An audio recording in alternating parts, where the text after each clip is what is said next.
నవభారత రాజ్యాంగ నిర్మాత doctor BR Ambedkar గారి ఆశయాలను కొనసాగించే దాంట్లో భాగంగా మన రాష్ట్ర ముఖ్యమంత్రి జగన్మోహన్ రెడ్డి గారు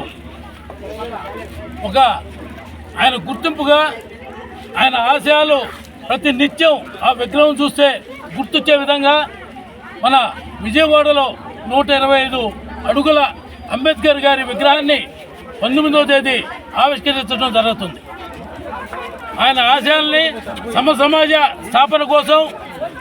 ప్రతి ఒక్కరూ సమాజంలో ఒకే గుర్తింపులో ఉండాలని చెప్పి ఆయన ఆశయాల్ని కొనసాగిస్తూ ఆర్థికంగా కూడా కుల మతానికి సంబంధం లేకుండా ప్రతి ఒక్కరూ అర్హులైన వాళ్ళందరినీ కూడా ఆర్థికంగా రకరకాల పథకాలతో ఆదుకుంటున్న జగన్మోహన్ రెడ్డి గారిని మనం రాబోయే రోజుల్లో మరలా మనం ముఖ్యమంత్రిగా చేసుకోవాలని, ఎందుకనంటే గాంధీ కళ్ళకన్నా గ్రామ స్వరాజ్యాన్ని కూడా మన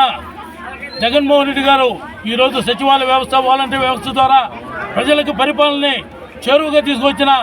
గొప్ప వ్యక్తి ఎవరన్నా ఉన్నారంటే ముఖ్యంగా జగన్మోహన్ రెడ్డి గారిని చెప్పక తప్పదని కూడా తెలియజేసుకుంటూ ఈరోజు డాక్టర్ అంబేద్కర్ గారి గుర్తింపుగా మనం ప్రతి ఒక్కరూ కూడా 19వ తేదీ విజయవాడకు పోయి ఆ రోజు విగ్రహ ఆవిష్కరణ కార్యక్రమాన్ని మన అందరం కూడా జయప్రదం చేయాలని చెప్పి ప్రజల్లో ఒక ఉత్సాహం తీసుకొచ్చే దానికోసంగా జగన్మోహన్ రెడ్డి గారు ఈరోజు ఈ కార్యక్రమాన్ని ఏర్పాటు చేయటం, అధికారులు అందరూ కూడా